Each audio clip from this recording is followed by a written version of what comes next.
Halo guys, welcome back to my YouTube channel. Oke guys, jadi di video kali ini kita mau membahas sedikit atau membagi kebahagiaan lah ya, membagi kebahagiaan. Kemarin tuh kan kita ujian kompetensi ya guys. Jadi hasilnya itu tara. Maksudnya Iya, jadi sangat memuaskan ya guys. Dari 5 tahun kita kuliah, hasilnya itu seperti ini guys. Kalian bisa baca di bawah. seperti ini guys. Ini namanya Carolina Koresin dan Domina Martiana Amleni. Oke. Jadi sebelum kita mulai, alangkah baiknya subscribe dulu channel saya, kemudian di like, komen, dan juga share video ini, terutama untuk yang baru mau masuk S1 keperawatan atau yang sudah beranjak ke profesi. Itu kalian wajib nonton ya guys, karena ini juga sangat penting untuk kalian bisa merubah dari sekarang guys, karena memang kemarin tuh kita masuk profesi itu kita tidak tahu syarat-syarat untuk mengikuti UKOM itu seperti apa. Oke, mungkin langsung saja dari Kona berbagi sedikit pengalaman dalam mengikuti ujian kompetensi untuk bisa dinyatakan dia adalah seorang perawat ya guys. Jadi kalau kalian tidak lulus ya kalian itu belum fix jadi seorang perawat. Jadi 5 tahun kalian sekolah itu percuma guys. Percuma, kalian itu buang-buang uang, buang-buang waktu, tapi tidak dikatakan sebagai seorang perawat. Oke, Kakak Domina, terima kasih sudah mengundang saya di sini. Hai guys. Oh, jadi maksudnya ini share-nya mungkin tips-tips untuk UKOM. Iya, mungkin pengalaman pertama kan kita waktu S1 itu kan belum tahu itu UKOM, persyaratan UKOM pertama itu bagaimana. Jadi kan pada saat profesi kan kita kayak forsir begitu ya, belajar terus atau bagaimana gitu. Kalau menurut saya supaya ini UKOM tuh ya harus dari ini sih guys, mulai dari semester 1. Soalnya kan zaman sekarang sistem penilaian untuk kompetennya perawat itu dimulai dari nilai S1. Nilai 1 kan gabungan dari nilai semester 1 sampai semester 7 sampai semester 8 kalau misalnya teman-teman yang mau ikut yang S1 ya. S1. Jadi kalau misalnya nilainya itu kurang dari 2, otomatis nanti nilai atau hasil UKOM-nya juga kurang dari 3 maksudnya, di bawah 3. Di bawah 3. Nah, itu nanti nilai UKOM-nya sangat mempengaruhi untuk tingkat kelulusan. Jadi dari teman-teman yang mungkin baru masuk, alangkah baiknya dari semester awal tuh betul-betul belajar biar nilainya jangan sampai di bawah 3 lah. Rata-rata 3 ya. Alangkah baiknya di atas 3. Itu untuk mempermudah sih untuk UKOM-nya. Terus kalau misalnya nilainya sudah lebih dari 3, jangan langsung kayak nggak apa-apa nilainya ini udah lebih dari 3, nggak apa-apa pasti udah lulus. Nggak kayak gitu juga sih. Ini kan nilainya dibagi berapa persen dari nilai UKOM, berapa persen dari nilai hasil ujian, berapa persen dari nilai hasil ujian, sama berapa persen dari nilai UKOM nilai ujian. Jadi dibagi 2 gitu lah. Mereka, tapi yang lebih banyak itu dari nilai S1-nya guys. Jadi berapa persen? 60 dari kampus atau nilai S1-nya, kemudian 45 atau 40% itu pure dari nilai UKOM. Jadi bukan kayak semuanya itu dari nilai UKOM atau semuanya itu dari nilai S1, itu tidak guys. Jadi nanti ada penilaiannya sendiri gitu guys.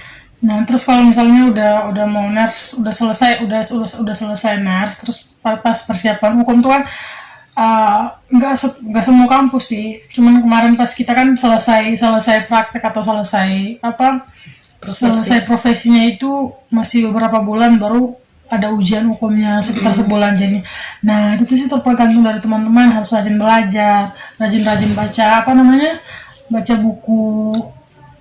Iya, ada macam-macam sih ini guys. Terus kebanyakan juga dari sekarang kan banyak yang sudah kasih ilmu lewat internet, kayak YouTube, itu ada Instagramnya Skype, itu bagus banget, direkomendasikan untuk teman-teman yang pengen belajar. Mungkin bagi tips sedikit ya. Selain itu, selama ini kan Kakak Kona ya, kita panggil saja Kakak Kona, sudah berusaha semaksimal mungkin ya untuk mendapatkan nilai kompeten ya nilai kompeten itu bagaimana? Maksudnya pertama kali mendengar hasil itu perasaannya bagaimana? Setelah itu silahkan bagikan tipsnya gitu ya. Pertama kali dengar kan, jadi nilai hasil UKOM itu keluar kan tanggal 1 Oktober bulan Oktober. Sekarang tanggal 2 ya, tanggal 3. Jadi pertama kali keluar itu kan sebenarnya sekitar jam 2 malam, tapi kan itu kan sudah pada tidur ya, teman-teman yang lain juga mungkin sudah pada tidur. Jadi pas bangun saya di WA grup itu udah rame. Terus ini nih WA saya, kon bangun hasil UKOM suka keluar. Gila sih guys, langsung saya buka grup begini kan masih pada bangun tidur kayak gini. Jadi kayak takut gitu loh guys, gimana lulus kasih. Tapi pas pikir lulus kasih itu, ini kan kalau misalnya saya feeling saya mengatakan kalau misalnya saya nggak lulus pasti anak nggak mungkin WA, otomatis mungkin dia sudah tahu saya lulus makanya dia WA. Kalau misalnya saya nggak lulus gimana perasaannya, saya lulus dia WA kayak gitu kan, nantinya gimana. Jadi senang sih, walaupun awalnya kayak masih nggak sadar gitu bahwa aku lulus tidur, tapi pas bangun kayak ya ampun udah lulus kayak gitu. Jadi walaupun awalnya kan masih biasa aja, tapi pas bangun lulus Memang guys, jadi tidak sia-sia ya guys perjuangan selama 5 tahun. Kalau kalian mendengarkan hasil dengan satu kalimat, bukan kalimat sih, satu kata ya, kompeten. Maksudnya kompeten itu pasti kalian rasa kayak sehari itu memang benar-benar dunia kalian guys. Jadi kalian harus tetap berusaha.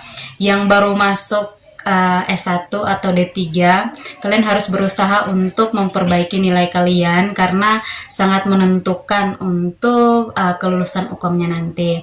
Kemudian bisa Kakak Kona membagi tips-tips dalam menghadapi UKOM itu seperti apa? Itu yang penting rajin baca buku, rajin mengamati kasus, harus sering-sering belajar sih.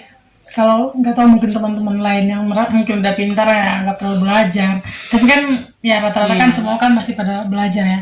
Itu pertama ya sering-sering harus dari diri sendiri, harus ada niat buat sekali aja langsung lulus kayak gitu. Kalau misalnya dari diri sendiri nggak ada niat atau harus baca diri sendiri ya. Remeh, kalau cuma nganggap remeh ya betul, itu mungkin salah. Terus yang kedua harus sering-sering baca buku yang itu loh harus sering baca buku. Ada buku yang ilmiki, ada yang sinersi. Nah itu kan banyak soal-soal itu juga banyak contoh soal. Nah, terus kalau misalnya ada kursus, kalau misalnya teman-teman yang punya uang bisa ikut kursus. Ya kalau ada uang jangan pelit untuk ilmu ya guys, jangan pelit untuk diri kalian sendiri. Mendingan rugi ya guys, rugi daripada tidak mendapatkan apa-apa. Nah, yang ketiga nonton YouTube yang secara gratis. Itu ada di AppScape guys, gratis.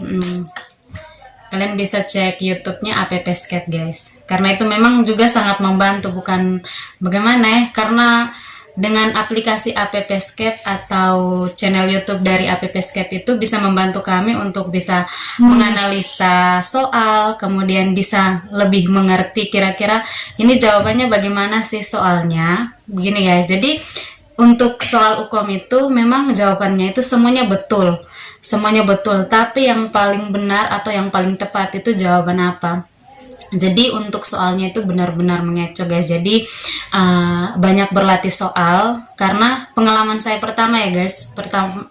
Jadi pengalaman juga hampir sama. Pertama kali mendengar hasil memang saya sempat gemetar ya guys, karena bagaimana ya, walaupun kita sudah berusaha semaksimal mungkin, tapi kalau tidak sesuai dengan usaha kita kan kita sakit hati ya guys. Tapi hasilnya itu juga sesuai dengan apa yang diharapkan.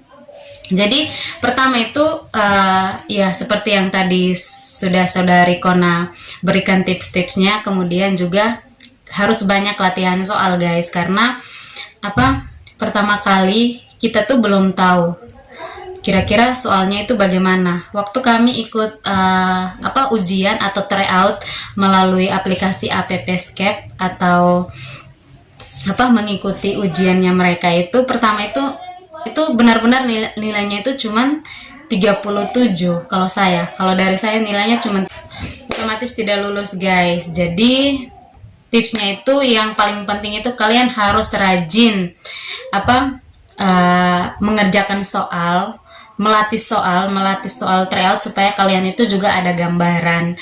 Kemudian yang kedua itu kalian harus ada motivasi dari diri kalian sendiri untuk bisa belajar atau mengerjakan soal-soal UKOM.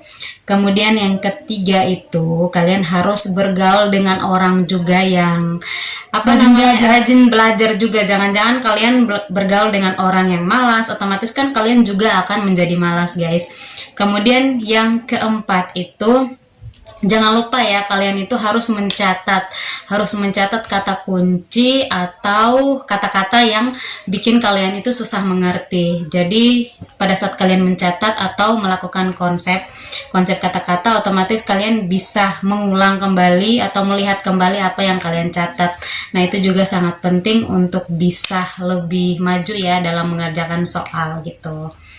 Mungkin ada lagi? Sudah. Oh ya, sudah ya guys. Oke guys, jadi mungkin itu saja yang dapat kami sharing. Pengalaman kami setelah mendengarkan hasil UKOM memang benar-benar bahagia guys.